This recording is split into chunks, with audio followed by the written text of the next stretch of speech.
bahwa Tuhan yang ajaib akan terus menuntun kita memasuki tahun yang baru ini. Amin. Yes God. Mataku memandang keajaiban-Mu, hancurkan semua ragu, hanya Engkaulah Tuhan sanggup.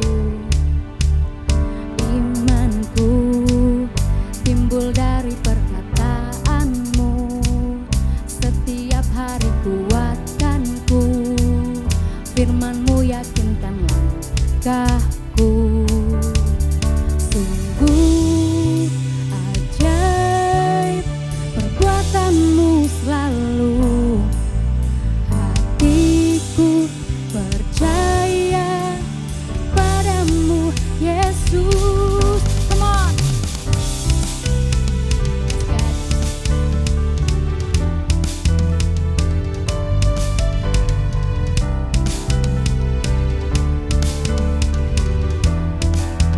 Mari kita katakan, tanganku memuji keajaiban-Mu, naikkan ucapan syukur karena mujizat-Mu bagiku. Sungguh ajaib perbuatan-Mu selalu, hatiku percaya padamu Yesus. Kamu say, oh oh, oh oh, Kau selamanya ajaib. Oh oh, oh oh, Kau selamanya ajaib. Oh oh, oh oh, Kau selamanya ajaib. Yeah. Oh oh, Kau selamanya ajaib.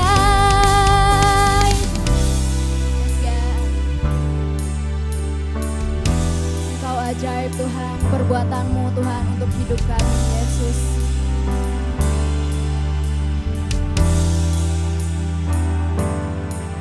Sungguh ajaib perbuatan-Mu selalu, hatiku percaya padamu Yesus. Sungguh ajaib perbuatan-Mu selalu, hatiku percaya padamu Yesus. Kamu say, oh oh, oh oh, Kau selamanya ajaib. Oh oh, oh oh, Kau selamanya ajaib. Yeah. Oh oh, Kau selamanya ajaib. Oh oh, Kau selamanya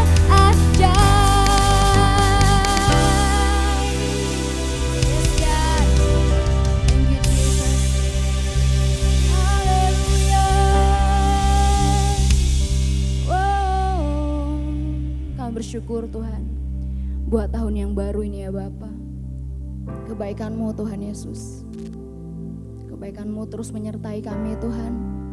Kasih-Mu Tuhan Yesus gak pernah padam Tuhan. Thank you Jesus. Mari kita sembah Dia. Thank you God. Haleluya Jesus. Thank you God. Let's worship Him. Naikkan ucapan syukur kita buat penyertaannya di 2021. Kita percaya 2022 Tuhan akan terus menyertai kita. Yes God. Yes Jesus. Kami bersyukur Tuhan.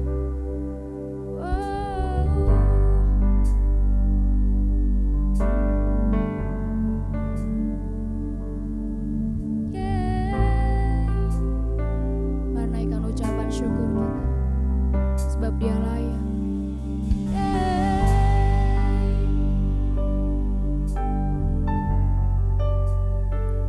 Kami bersyukur.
grace that never fades. God, you're my everything. You never found me. You never found me. Come on, sing.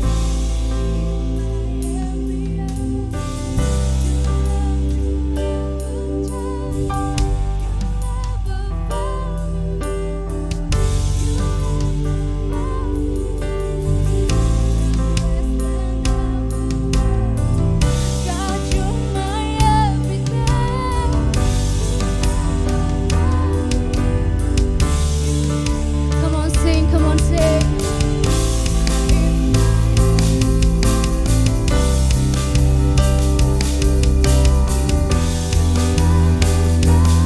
Yes, God. Yes, Jesus. Come on, sing. Grace. Yes, God. God, you're my everything.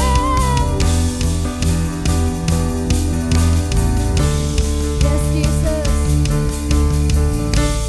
In my every hour. Yes, God. Yes, Jesus. You'll never fail us, God. The grace that never fails.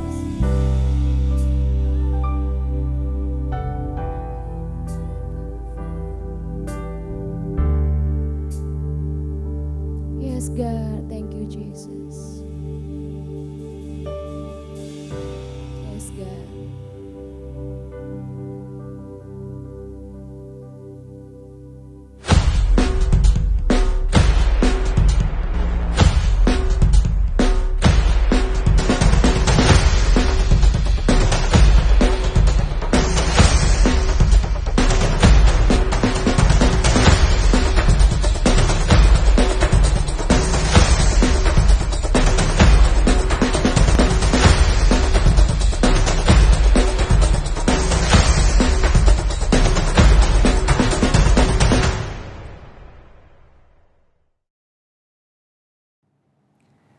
Shalom Church, Happy New Year, selamat tahun baru buat Anda semuanya. Gimana dengan liburan Natal dan tahun barunya? Doa saya semua berjalan dengan baik dan ada sukacita Natal di tengah-tengah setiap keluarga yang ada. Nah, tahun ini gereja kita memasuki satu tema yang baru, yaitu Alive in Clarity, hidup di dalam kejelasan Tuhan. Jadi doa saya memasuki tahun yang baru ini, Tuhan akan bukakan banyak hal, Tuhan akan singkapkan banyak hal di dalam kehidupan Anda dan saya. Sehingga di dalam kehidupan kita ada kejelasan demi kejelasan, ada clarity yang bisa kita dapatkan dari Tuhan. Sehingga itu membuat direction kita, membuat arah tujuan kita menjadi semakin jelas kemana kita harus melangkah. Nah, sebelum kita mendengarkan kebenaran firman Tuhan, saya mau mengajak kita semua sama-sama kita akan lakukan deklarasi. Siap? Inilah kabar baik, saya diselamatkan oleh kasih karunia Allah, bukan oleh perbuatan saya. Saya dibenarkan, saya diubahkan, dan saya diberkati di dalam Dia. Sekarang saya tahu segala sesuatu terjadi dalam hidup saya untuk kebaikan. Karena saya dipanggil sesuai dengan rencananya. Bersama kita hidup untuk kemuliaan Allah. People is our mission, connect with God and make disciples alive in clarity. Wow, puji nama Tuhan. Bulan ini kita memasuki subtemanya yaitu First Thing First. Jadi setiap bulan nanti kita akan memiliki satu subtema yang akan saya jelaskan lebih lanjut di akhir bulan nanti. Jadi tahun ini kita akan punya 12 subtema dan tema kita di bulan ini adalah First Thing First. Dahulukan yang utama. Nah, saya percaya memasuki awal tahun ini pasti banyak dari Anda yang mulai menyusun resolusi ya. Biasanya ada resolusi di awal tahun, apa yang ingin Anda capai, apa yang ingin Anda achieve. Di tahun ini ada goal-goal tertentu, ada tujuan-tujuan tertentu yang pasti kita semua ingin raih. Dan berhasil atau tidaknya kita dalam meraih goal, dalam meraih tujuan itu menurut saya besar sekali faktornya ditentukan oleh bagaimana cara kita menyusun prioritas. Bagaimana cara kita menyusun schedule agenda kita di dalam timeline yang kita punya. Nah, banyak orang gagal meraih tujuannya, achieve dia punya tujuan karena dia gagal membuat prioritas di dalam kehidupannya. Nggak tahu yang mana yang harus didahulukan, yang mana yang harus ditaruh di belakang. Hal yang penting justru ditaruh di belakang, namun yang nggak penting justru ditaruh di bagian depan. Nah, tentu saja di dalam kehidupan kita akan banyak sekali distraction, akan banyak sekali yang membawa kita untuk mengganggu kita. Namun saya berdoa biar ada kemantapan dari Tuhan membuat kita bisa mantap dalam kita menentukan prioritas yang harus kita susun untuk kita boleh achieve, untuk kita boleh capai tujuan di dalam kehidupan kita. Nah, khusus hari ini ada satu topik yang saya beri judul Promise Power. Katakan bersama saya dengan saya Promise Power 3 2 1 Promise Power. Artinya apa? Ada kuasa yang dijanjikan. Nah, setelah Tuhan Yesus disalibkan, mati dan dia bangkit, kurang lebih selama 40 hari Tuhan Yesus berulang-ulang kali menunjukkan dirinya, menampakkan dirinya kepada murid-muridnya di beberapa tempat dan waktu yang berbeda-beda untuk menunjukkan bahwa dia bangkit dan mulai mengajar, mulai memberitahu apa arahan-arahan buat setiap murid-muridnya. Nah, kita akan masuk di dalam Kisah Rasul 1 ayat 4 sampai 8. Kisah Rasul 1 ayat 4 sampai 8. Saya akan bacakan buat kita semuanya. Pada suatu hari ketika ia makan bersama-sama dengan mereka, ia di sini huruf besar, Yesus melarang mereka meninggalkan Yerusalem dan menyuruh mereka tinggal di situ menantikan janji Bapa. Yang demikian katanya, telah kamu dengar daripadaku. Perhatikan di situ ada kata menantikan janji. Saya bisa melihat bahwa dewasa ini yang namanya menanti, menunggu itu kayaknya nggak populer lagi ya. Sulit sekali bagi kita kalau kita itu disuruh nunggu, kita disuruh menanti. Semua maunya ekspres ya. Kalau kita pesan makanan kita maunya cepat, kalau kita mau pergi ke satu tempat kita maunya cepat, jalur ekspres dan lain sebagainya. Kita mau yang instan, yang cepat. Dan menurut saya di dalam Tuhan itu ada kalanya kita perlu belajar yang namanya menanti. Mungkin ada janji yang Tuhan berikan di dalam kehidupan kita.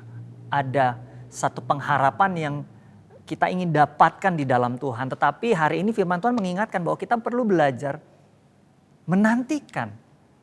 Apapun itu, mungkin pemulihan di dalam keluarga Anda, mungkin pasangan kita bertobat, kita menantikan, mungkin kita juga menantikan kehadiran seorang anak. Dan hari ini firman Tuhan mengingatkan bagaimana kita harus belajar menantikan janji Bapa. Tentu saja dengan sikap hati yang benar. Kalau kita baca kisah para rasul ini, setiap murid mereka dengan bersehati, mereka bertekun, berdoa dan itu adalah satu sikap hati yang betul di hadapan Tuhan. Nah, permasalahannya adalah pada saat kita nggak diberitahu berapa lama kita harus menanti. Kalau kita diberitahu misalnya, oh sekian lama, 5 hari, 10 hari mungkin ya. Mungkin kita bisa keep up, mungkin kita bisa tahan. Tetapi pada saat kita nggak diberitahu berapa lama kita harus menanti, maka itu akan menjadi satu hal yang sulit buat kita. Betul nggak sih? Kalau disuruh menantikan pasangan misalnya. Berapa lama lagi adik harus menantikan si abang itu? Kalau nggak diberitahu rasanya ini satu hal yang kayaknya membuat kita itu jadi bisa cepat lelah gitu ya. Nah tapi di dalam kisah para rasul ini murid-murid juga nggak diberitahu berapa lama menanti. Ya, while kita baca memang mereka menanti kurang lebih sekitar 10 hari. Pentakosta, penta artinya 50 ya. Jadi murid-murid menanti karena ayat ini bicara saat 40 hari dan sampai 50 hari tentu saja ada 10 hari masa penantian. Namun akan jadi satu masalah kalau kita mulai nggak sabar menantikan janji Tuhan. Sebab Yohanes membaptis dengan air tetapi tidak lama lagi kamu akan dibaptis dengan Roh Kudus. Bayangin kalau murid-murid seandainya nggak sabar dan mereka mulai pergi dari Yerusalem tanpa baptisan dari Roh Kudus. Sama aja mereka itu pergi tanpa disertai dengan kuasa. Sama aja mereka itu menginjil tanpa disertai dengan kuasa. Jadi kayak cuman seperti dongeng, kayak cuman seperti cuap-cuap aja, nggak ada isinya. Karena tanpa baptisan dari Roh Kudus. Maka bertanyalah mereka yang berkumpul di situ.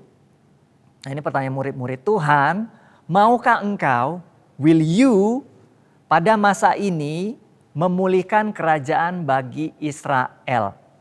Ada kata Tuhan, maukah engkau? Murid-murid minta Tuhan, kapan? Pada masa ini. Nah, seringkali kita itu menuntut Tuhan untuk melakukan agenda yang kita punya. Betul? Misalnya kita mau apa, kita mau mungkin membuka satu usaha, atau kita mau bekerja di satu tempat, atau kita mau kuliah, atau kita mau mendapatkan seorang pasangan hidup. Dan kita mau, Tuhan, maukah engkau pada masa ini, kita maunya sekarang.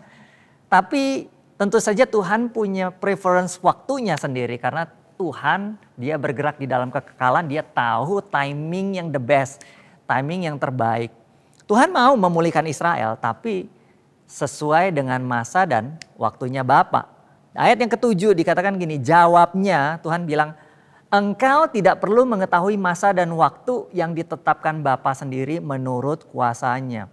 Artinya apa sih? Masalah waktu itu nanti masalah Bapa. Kalian gak perlu pusingin itu.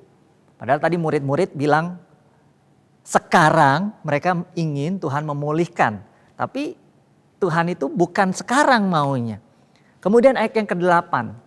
Tetapi, kalau satu kalimat dimulai dengan kata tetapi, artinya ada kontradiksi antara kalimat yang pertama dengan kalimat yang selanjutnya ya. Misalnya, saya sudah makan 2 piring tetapi saya masih merasa lapar. Nah, ini ada satu kontradiksi di sini. Nah, Tuhan bilang begini, tetapi kamu. Tadi murid-murid bilang, Tuhan maukah engkau? Merujuk kepada Tuhan Yesus. Mereka mau Tuhan Yesus yang memulihkan. Namun, tetapi kamu, kita, Anda dan saya akan menerima kuasa kalau Roh Kudus turun ke atas kamu dan kamu akan menjadi saksiku di Yerusalem dan di seluruh Yudea dan Samaria dan sampai ke ujung bumi.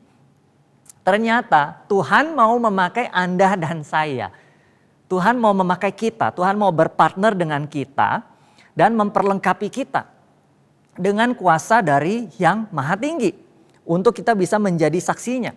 Nah, jadi kita akan menerima kuasa kalau Roh Kudus turun ke atas kita. Siapa yang kasih kuasa? Yang kasih kuasa adalah Roh Kudus. Jadi tanpa Roh Kudus, we are powerless. Kita itu gak punya kuasa apa-apa, gak punya kehebatan apa-apa. So apa sih yang mau kita banggakan di dalam kehidupan ini selain daripada Tuhan Yesus itu sendiri? Kalau kita diberikan skill, kalau kita diberikan karunia, kalau kita diberikan kemampuan yang menurut kita lebih daripada orang lain. Atau menurut orang lain kita punya karunia, kita punya gift.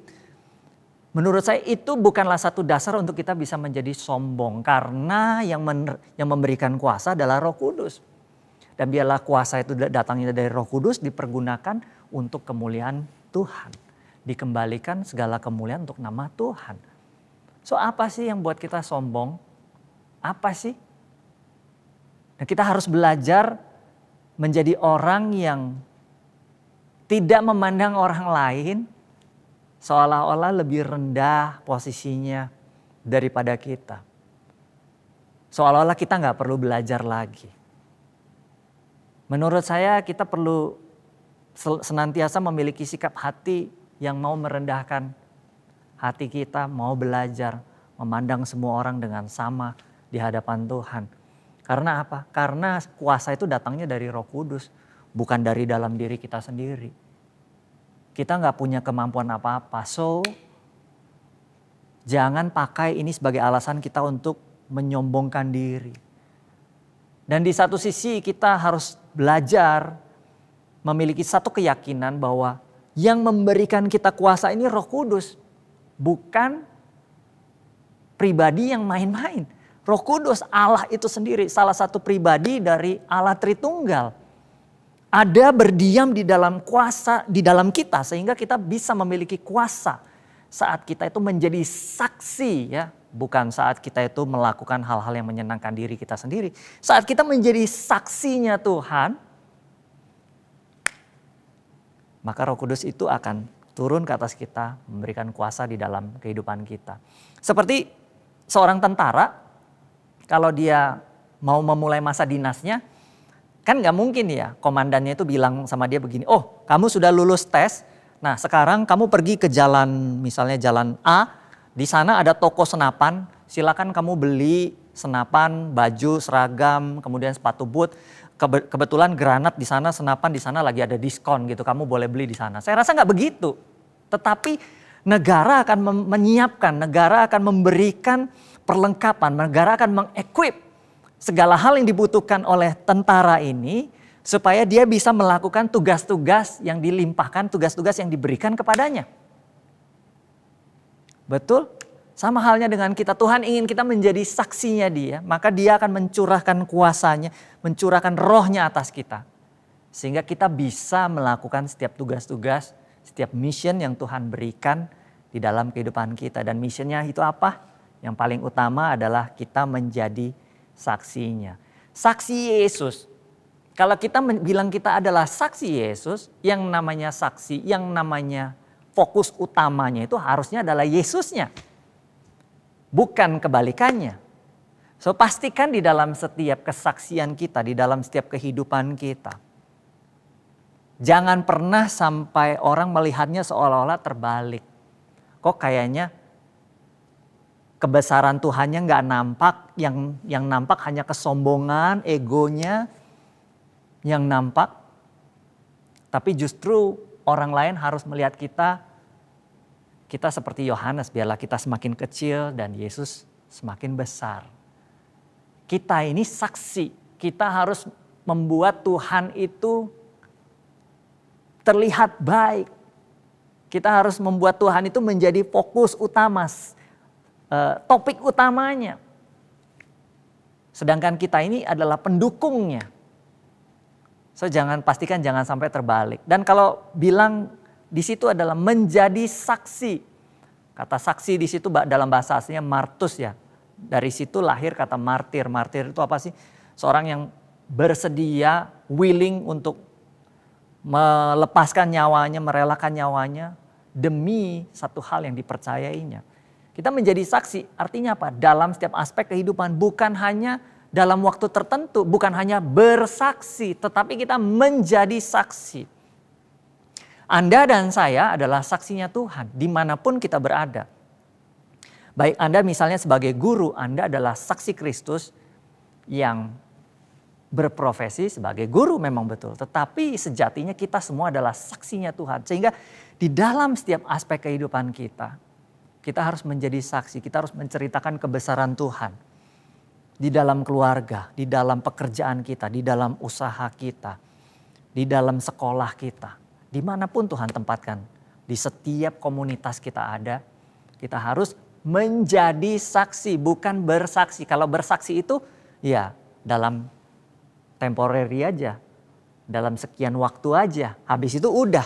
Tetapi yang namanya menjadi saksi, itu melekat. Kita ini saksi, bangun tidur kita ini saksi, mau tidur sampai sebelum tidur kita ini saksinya Tuhan. So hati-hati sekali dalam tindakan kita, dalam perkataan kita, apapun yang kita lakukan dan kita perkatakan, ingat bahwa kita ini adalah saksinya Tuhan.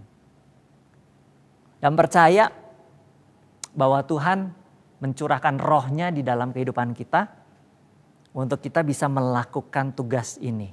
Amin. Amin. Nah, kemudian di sini dikatakan di situ ada Yerusalem, Yudea, Samaria, dan ujung bumi, betul. Dan kamu akan menjadi saksiku di Yerusalem dan di seluruh Yudea dan Samaria dan sampai ke ujung bumi. Kalau kita belajar secara geografis, Yerusalem itu kota, seperti kampung halaman di mana mereka memulai. Itu bicara tentang hometown, bicara tentang rumah, bicara tentang awal mereka memulai. Dan kemudian kalau Yudea dan Samaria itu meluas lagi seperti kayak kabupaten begitu ya. Jadi meluas lagi. Dan sampai ke ujung bumi. Ini bicara apa sih?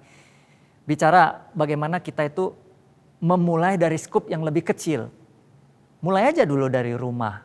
Gak usah ngomong terlalu panjang lebar, maksud saya nggak usah ngomong terlalu jauh, mau kemana gitu. Tapi kita mulai aja dulu dari rumah. Nanti pelan-pelan Tuhan akan menambah kapasitas kita untuk kita boleh menjadi saksi di tempat, di platform yang lebih besar, di platform yang lebih luas. Mulai aja dulu. Nah, kalau kita baca ayat 8 ini merupakan satu kunci ya, yang dikatakan di sini Yerusalem, Yudea, Samaria, ujung bumi. Ini kalimat kunci outline daripada kitab Kisah Para Rasul. Karena kalau kita baca sepanjang kitab Kisah Para Rasul, pasal 1 sampai pasal 7, murid-murid itu akan bergerak di sekitar Yerusalem. Dan pasal 8 sampai 9 mereka akan mulai menyebar Yudea dan Samaria. Dan pasal 10 sampai pasal 28 nanti mereka akan bergerak ke semua tempat di penjuru-penjuru bumi ini. Dan kemudian mengakhiri kitab Kisah Para Rasul ini, mereka akan kembali lagi masuk ke pusat dunia pada waktu itu, yaitu Roma. Jadi Yerusalem, Yudea, Samaria, dan ujung bumi ini yang Tuhan katakan ini betul-betul nanti sepanjang kitab Kisah Para Rasul ini kita akan melihat bagaimana itu tergenapi. Mereka mulai dari Yerusalem, kemudian Yudea, Samaria, dan sampai ujung bumi. Nah, tadi kita juga membaca, mengingat kembali bahwa kuasa, kita menerima kuasa kalau Roh Kudus turun atas kita. Nah, hari ini yang sangat penting yang ingin saya sampaikan adalah jangan pernah kita mengabaikan suara Roh Kudus. Jangan pernah kita mengabaikan suara Roh Kudus. Pertanyaannya, bagaimana sih kita bisa di tengah kebisingan dunia ini memisahkan antara suara hati kita dengan suara Roh Kudus? Tentu saja kalau simpelnya seperti kalau kita mau memisahkan mendengar suara orang, memisahkan dari kebisingan, tentu kita harus spend banyak waktu dengan orang tersebut. Sama halnya dengan Tuhan, kalau kita mau peka akan suara Tuhan, kita perlu spend banyak waktu di dalam doa, di dalam kita belajar firman Tuhan, di dalam persekutuan kita, di dalam penyembahan kita. Kita perlu spend banyak waktu dengan Tuhan supaya kita bisa apa? Kita bisa mengenali. Kalau kita misalnya lagi ada di pusat perbelanjaan dan terpisah misalnya dari istri atau anak-anak kita.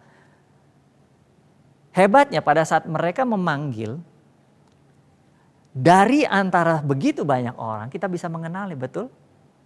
Ya, karena kita spend banyak waktu dengan mereka. Kita kenal tone-nya, kita kenal warna suaranya, kita kenal tekanan suara, penekanan suaranya.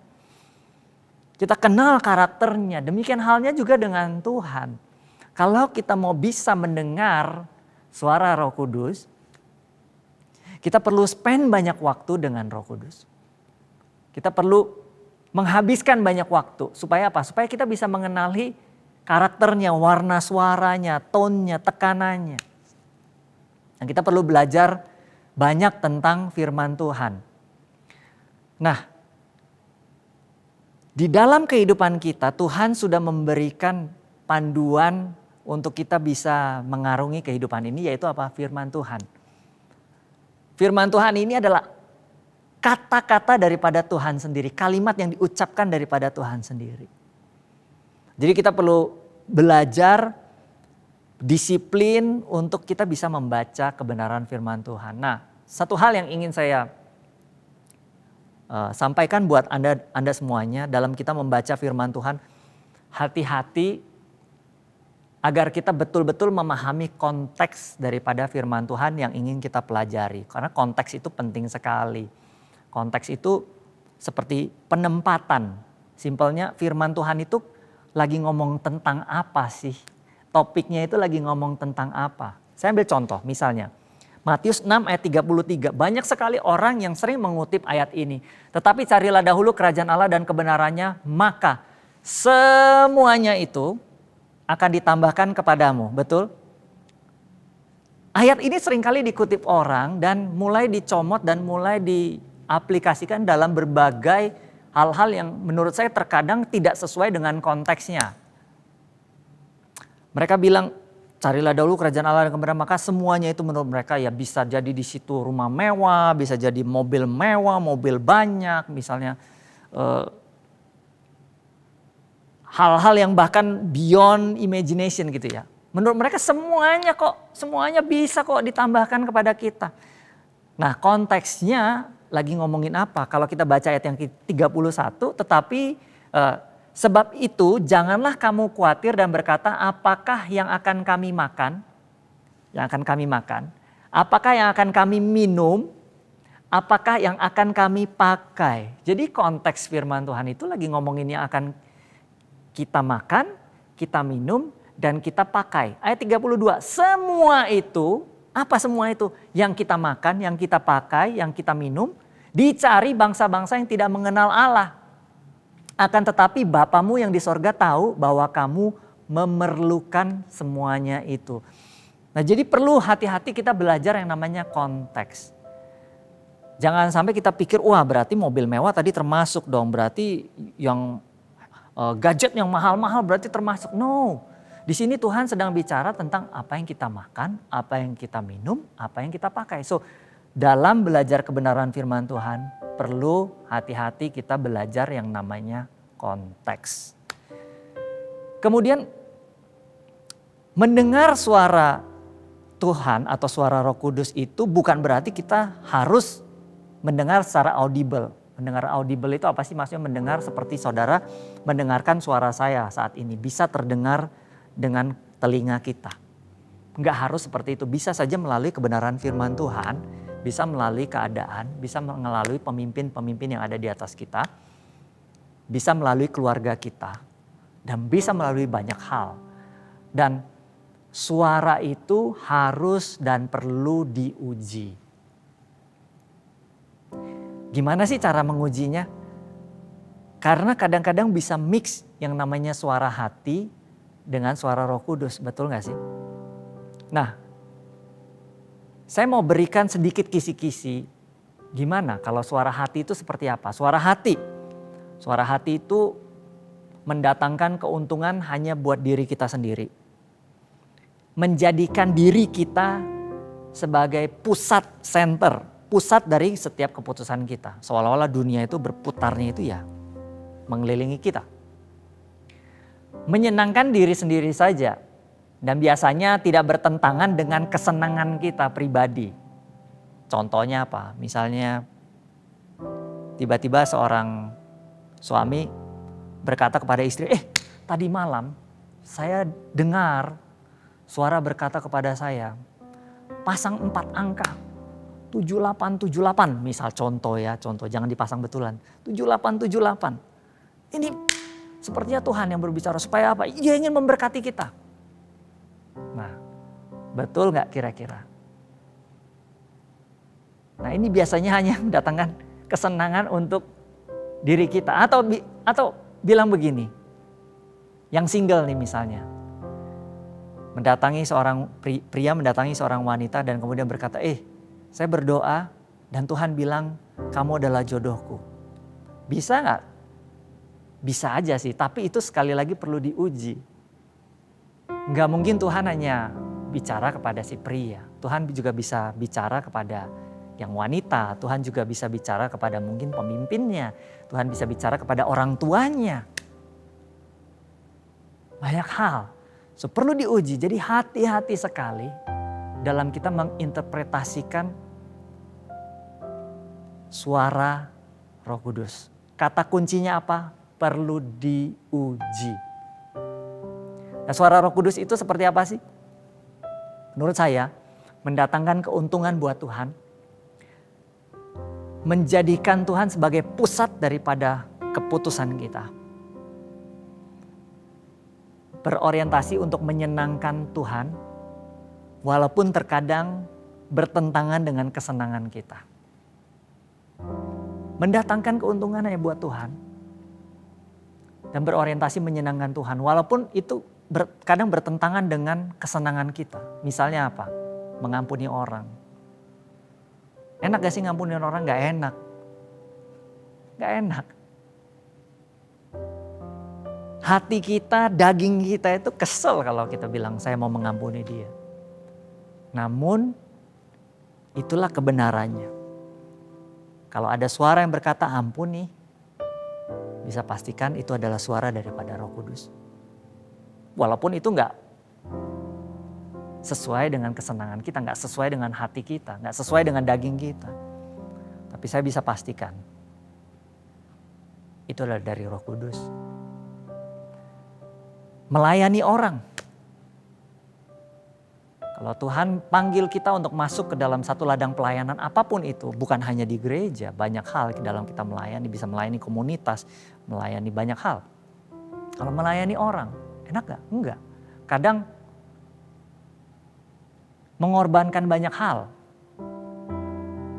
Mengorbankan waktu pribadi kita. Tapi kalau itu yang Tuhan mau dan itu bisa mendatangkan kemuliaan buat nama Tuhan, well, bisa dipastikan itu adalah suara dari Roh Kudus. Saya ingin menutup dengan satu kesaksian saya secara pribadi. Beberapa tahun yang lalu, kejadiannya udah cukup lama. Saya punya tetangga di dekat rumah saya.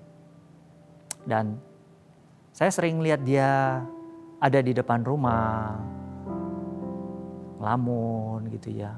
Banyak merenung begitu.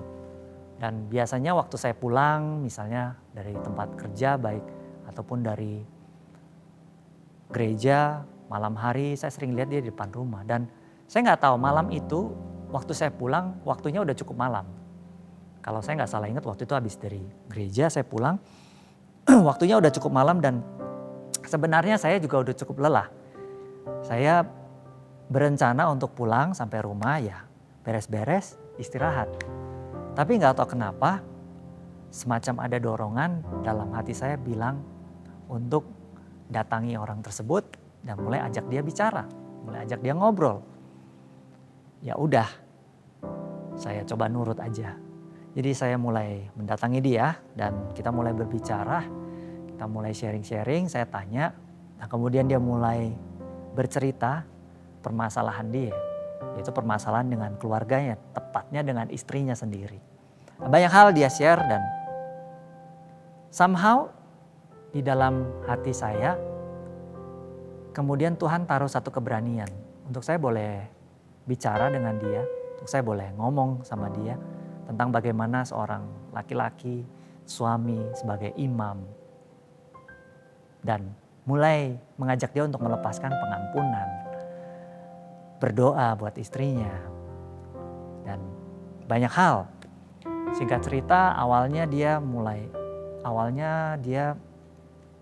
tidak begitu tertarik untuk mau melakukan itu semua, tetapi saya bilang nggak apa-apa. Saya boleh nggak berdoa buat kamu. Walaupun saya tahu dia bukan orang Kristen, tapi saya bilang mau nggak saya berdoa buat kamu dan dia bilang boleh, dia mau dan saya berdoa buat dia. Dan kemudian singkat cerita beberapa bulan sesudahnya kemudian dia mulai share dengan saya, dia mulai cerita bagaimana perkembangannya dengan istrinya.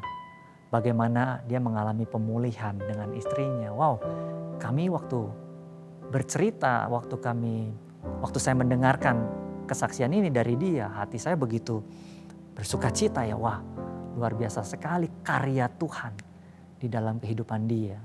Bayangin kalau misalnya waktu itu saya mengabaikan dorongan Roh Kudus di dalam hati saya. Mungkin saya nggak tahu bagaimana ceritanya karena waktu itu dia bilang dia udah mau bercerai, dia udah mau tinggalkan istrinya, tinggalkan keluarganya dan lain sebagainya. Tapi hari ini beberapa minggu yang lalu pun saya masih ketemu di pasar, dia selalu mendampingi istrinya. Setiap kali ketemu sama dia pasti ada istrinya gitu, selalu bareng-bareng. Wow, sukacita yang luar biasa. Namun saya mau sampaikan sekali lagi, bukan saya, tapi saya percaya Roh Kudus yang berbicara kepada dia secara pribadi. Kita hanya melakukan bagian kita, melakukan bagian kecil. Namun saya percaya Roh Kudus yang melakukan the best part. Roh Kudus yang menyentuh hatinya. Tetapi sekali lagi Roh Kudus mau berpartner dengan kita. Karena tadi dikatakan tetapi kamu, Anda dan saya. Hari ini saya mau mengajak kita semua. Mungkin selama ini kita belum mendapatkan satu kejelasan, mendapatkan satu clarity di dalam kehidupan kita. Kita nggak tahu kemana kita harus melangkah. Mungkin bisa saja karena selama ini kita terlalu sibuk untuk mengurusi hanya kepentingan kita pribadi. Kita mulai lupa dengan keadaan di sekitar kita. Kita mulai lupa dengan orang-orang di sekitar kita. Orang-orang yang ada Tuhan taruh di sekitar kita. Bagaimana mereka membutuhkan Yesus di dalam hidup mereka. Saya berdoa hari ini biar Tuhan boleh berbicara secara pribadi dalam kehidupan Anda. Sekali lagi kita semua manusia biasa. Kita gak punya kemampuan apa-apa. Kita gak punya kuasa apa-apa, tetapi saat Roh Kudus turun atas kita, kuasa itu akan mengalir di dalam kehidupan kita. Dan dengan kuasa itulah bagaimana orang lain bisa melihat bahwa kita ini menjadi saksi daripada kebesaran karya Tuhan. Amin. So, hari ini saya gak akan bicara terlalu panjang lagi. Saya berdoa biar kiranya Roh Kudus yang hari ini berbicara secara pribadi dalam kehidupan Anda semuanya. Karena saya percaya Roh Kudus jauh lebih hebat dalam menyampaikan poin-poin dibandingkan dengan saya. Nah, hari ini saya ingin berdoa bagi Anda. Kalau Anda mungkin selama ini merasakan ingin mencapai satu goal, ingin mencapai satu tujuan, tetapi masih belum bisa menentukan prioritas. Hari ini adalah hari yang tepat kita memulai awal tahun ini dengan men-set prioritas kita. Dahulukan yang utama, yaitu apa? Meminta pertolongan daripada Roh Kudus, meminta pertolongan daripada Tuhan. Karena apa? Karena firman Tuhan mengatakan bahwa ayat yang ke-8 sekali lagi, kita akan menerima kuasa kalau Roh Kudus turun ke atas kita. Dan kita akan menjadi saksinya di Yerusalem, di rumah kita, di tempat kerja kita, dimanapun, di seluruh Yudea dan Samaria, bahkan sampai ke ujung bumi. Tuhan Yesus memberkati. Mari sama-sama kita berdoa. Tuhan, kami mengucap syukur buat pagi hari ini. Terima kasih untuk kebenaran firman-Mu. Roh Kudus, kami mengundang Engkau untuk berbicara secara pribadi dalam hati setiap jemaat-Mu. Setiap jemaat FJM Medan, Tuhan. Biar mereka mengawali tahun ini boleh mendapatkan penyingkapan-penyingkapan sehingga mereka menjadi clear, mereka menjadi jelas, Tuhan. Ada clarity di dalam kehidupan mereka. Bagaimana mereka boleh mengatur hal-hal yang menjadi prioritas. Tuhan, aku berdoa biar Tuhan boleh menjamah hati dan pikiran. Hikmat-Mu tercurah atas setiap mereka semuanya, atas setiap kami, Tuhan. Sehingga kami boleh menaruh Tuhan sebagai prioritas utama dalam kehidupan kami. Biar Roh Kudus, Kau pribadi yang lemah lembut, yang mau mengajar kami semuanya, memberitahu setiap langkah demi langkah. Firman-Mu adalah pelita bagi kaki kami dan terang bagi jalan kami. Terima kasih Tuhan, terima kasih. Biar Engkau menjamah setiap jemaat-Mu yang ada, Tuhan. Supaya dalam hidup kami, sungguh kami boleh menjadi saksi, kami boleh menjadi orang-orang yang boleh menampakkan cahaya kemuliaan Tuhan. Bukan karena kuat gagah kami, tetapi karena Roh-Mu yang ada di tengah-tengah kehidupan kami. Tugas kami adalah kami willing, kami mau, kami membuka hati kami menerima dan kami mau dibentuk, kami mau diajar. Biarlah kami jadi pribadi yang seperti itu, Tuhan. Di dalam nama Tuhan Yesus. Terima kasih Tuhan, kami menyerahkan setiap kehidupan kami. Dan hari ini kita akan melakukan perjamuan kudus.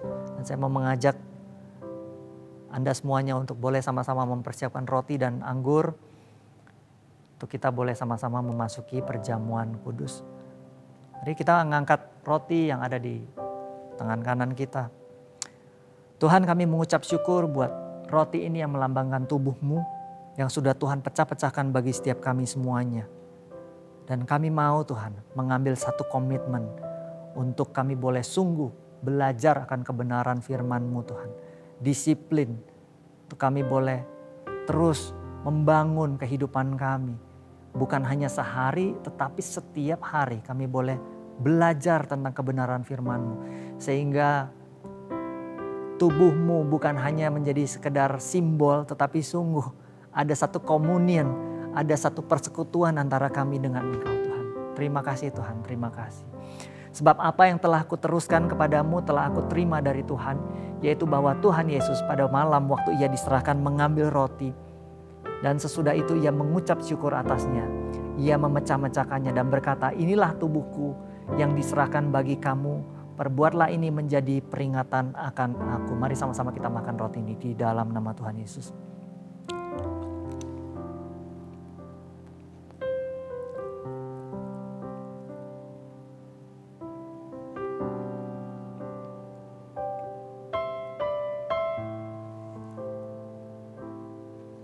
Terima kasih Tuhan.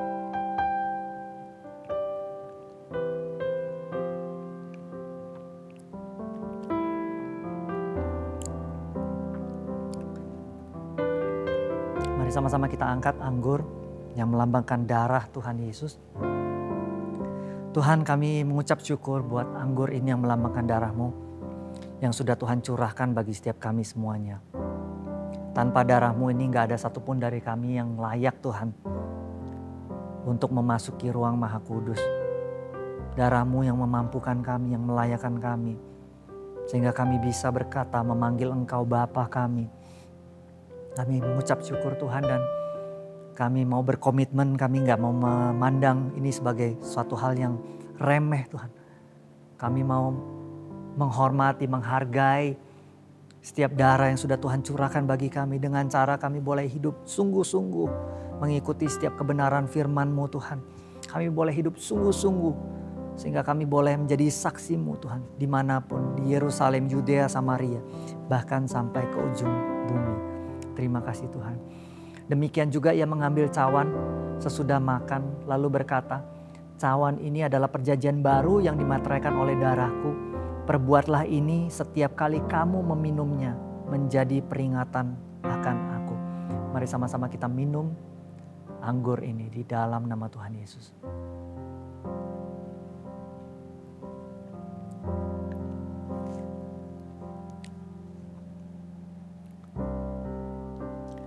Tuhan, kami mengucap syukur buat segala hal yang sudah Tuhan lakukan di dalam kehidupan kami.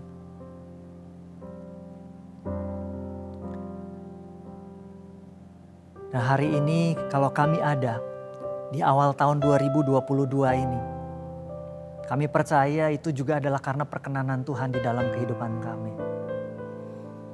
Tidak ada hal yang bisa kami banggakan dalam kehebatan kami selain daripada Engkau Tuhan. Engkau saja yang layak terima segala hormat, pujian dan kemuliaan kami Tuhan. Dan Tuhan, kami gak akan bisa melalui tahun 2022 ini apabila Tuhan tidak berjalan bersama-sama dengan kami. Oleh sebab itu Tuhan, kami mohon Tuhan boleh menyertai kami semuanya di dalam setiap langkah kami Tuhan. Di dalam setiap langkah kami, biarlah kiranya Tuhan boleh menyertai kami. Terima kasih Tuhan, terima kasih untuk setiap janji-Mu Tuhan. Mengucap syukur untuk itu semuanya. Tuhan, aku berdoa buat setiap jemaat FJ Medan, biar kiranya berkat-Mu boleh tercurah bagi setiap keluarga demi keluarga yang ada, menjadi keluarga yang kuat, keluarga yang senantiasa dipulihkan, keluarga yang senantiasa dibarui di dalam Tuhan. Baik suami, istri, orang tua, anak, kakak, adik dan semuanya. Biar Tuhan bekerja. Aku juga berdoa Tuhan buat usaha, buat pekerjaan. Setiap anak-anak-Mu yang berusaha dan bekerja Tuhan. Biar Tuhan boleh berikan kekuatan, ide baru yang fresh, kreativitas Tuhan curahkan, Tuhan limpahkan. Sehingga setiap yang bekerja berusaha tidak melakukan dengan cara yang biasa, tetapi sungguh kami boleh excellent, memberikan yang terbaik, melakukan yang terbaik Tuhan. Berkat-Mu boleh tercurah bagi setiap orang yang bekerja berusaha dan memberkati setiap keuangan. Apapun yang dikerjakan boleh Tuhan buat berhasil. Tuhan juga memberkati setiap anak-anak-Mu yang bersekolah. Biar kiranya mereka semuanya boleh tetap semangat, boleh tetap antusias Tuhan. Terima kasih Tuhan, terima kasih. Segala hormat, pujian, kemuliaan hanya bagi nama-Mu. Di dalam nama Tuhan Yesus kami berdoa dan mengucap syukur. Sama-sama kita katakan amin. Sekali lagi thank you church. God bless you and happy Sunday. Sungguh ajaib perbuatan-Mu selalu. Hatiku percaya padamu Yesus. Sungguh ajaib perbuatan-Mu selalu. Hatiku percaya padamu Yesus. Come on, say